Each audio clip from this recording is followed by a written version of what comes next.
Vou chamar então para essa conversa Leonardo Trevisan, professor de Relações Internacionais da ESPM. Professor, uma ótima noite para o senhor. Fazia tempo que a gente não conversava. Boa noite, Rafael. Boa noite a todos que nos escutam. Fazia tempo mesmo. Saudades das nossas duas conversas. Vamos lá, professor. Eu queria olhar para a eleição de Donald Trump e começar pelo cenário internacional. Eu quero começar pela Rússia, Medvedev, que tuitou dizendo que acreditava na eleição de Donald Trump e que não acreditaria que dessa vez o republicano repetiria erros e apostar em projetos que não fazem nenhum sentido.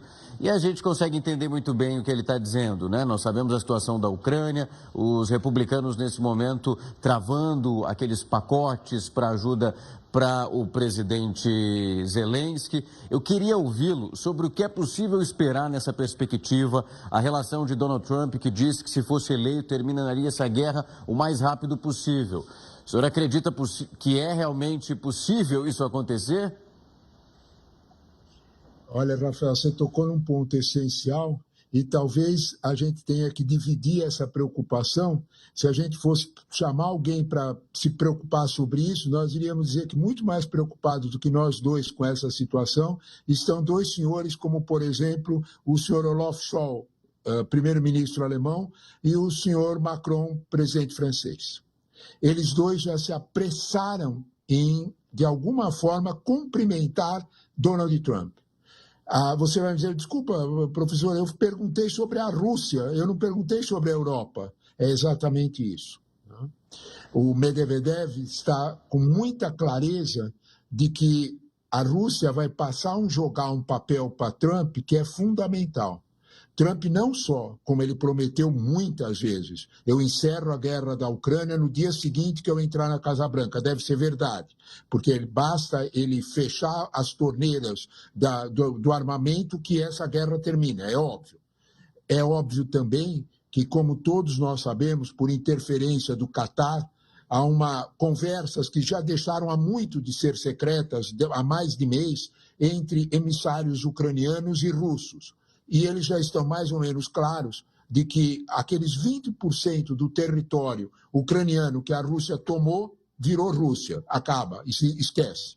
De alguma forma, a sequência do processo é a seguinte: o custo da guerra para a Ucrânia será que ela não poderá entrar em nenhum pacto, e isso está explícito, que é a OTAN, para se proteger. A Ucrânia, de fato, se transformou numa espécie de protetorado russo por esse acordo. Esse acordo tem tudo a ver com a Europa. Trump vai fazer, de alguma forma, a ameaça da Ucrânia, a ameaça da amizade dele com Putin, para que a Europa está absolutamente numa orfandade militar. Ela depende dos Estados Unidos para se defender de Putin. Neste momento, Putin vai fazer cobranças pesadas sobre a Europa.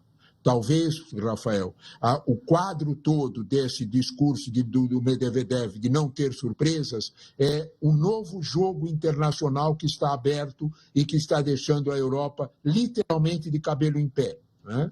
Qual é o controle que Trump vai exigir da Europa para manter sua presença na OTAN? Imagine você se Trump cumprir a ameaça de sair da OTAN no momento em que Putin ganhou a guerra da Ucrânia. É nesse contexto que a gente tem que olhar essa frase de Medvedev. Literalmente, o problema é bem mais complicado do que aparece na frase e bem mais complicado para o contexto europeu.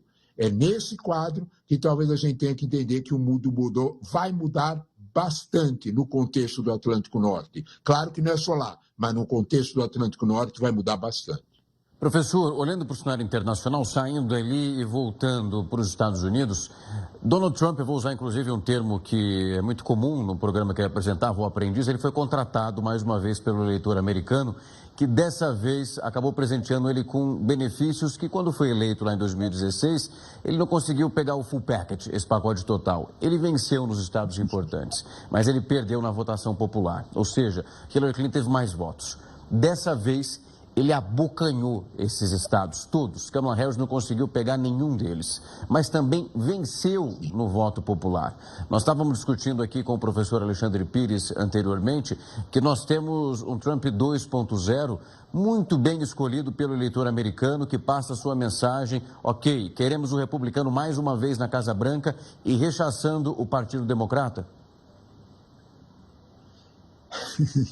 Rafael, você toca no ponto central da questão. O que é que a vitória de Donald Trump representa? Na verdade, se nós olharmos com alguma cautela, a vitória de Donald Trump representa o fim do mundo gerado pela Segunda Guerra Mundial, o fim do mundo gerado pelo contexto da Guerra Fria. Todas aquelas instituições que foram produto do fim da Segunda Guerra Mundial e da remodelagem a partir de 1990, quando acaba a União Soviética, isso tudo acabou. Essa realidade, ela terminou. O mandato de Trump é um mandato do povo norte-americano que vai, de alguma forma, dizer para ele: esse mundo não me serve mais. Há um recado implícito na eleição de Donald Trump, uma contestação, há um aviso. Nós podemos fazer duas coisas com a vitória de Donald Trump. Nós podemos ficar muito irritados, xingar, ou olhar para a vitória de Donald Trump como ela é, que é o que você acabou de dizer. Vitória absoluta, tanto no voto popular, como em todos os principais estados dos Estados Unidos. Há um não, há um mundo anterior que Trump não mais significa, não mais representa. Aquela ordem que nós tínhamos, o artigo do Washington Post é claríssimo. Há um adeus a uma ordem anterior que está embutida nesse avanço de Trump, que é absolutamente preocupante. O povo norte-americano, não adianta tapar o sol com a peneira, o povo norte-americano, de uma forma muito complexa e de uma forma muito completa, deu um aval a Trump para reformar o mundo que eles receberam. É um voto de ódio? É. É um voto de insatisfação? É. É um voto de indignação com certas posições da elite? Tudo certo.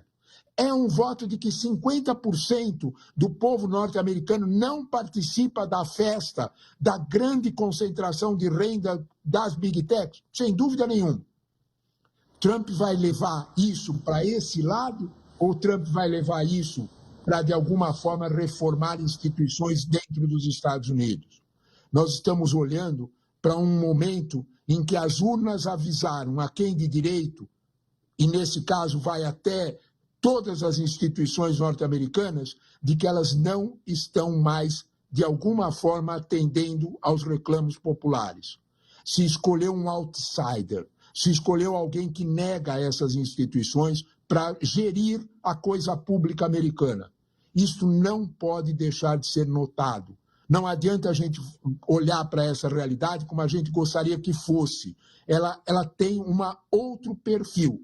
Kamala Harris, de alguma forma, representava esse outro mundo. Esse mundo acabou. A vitória de Trump, de alguma forma, representa exatamente essa mudança.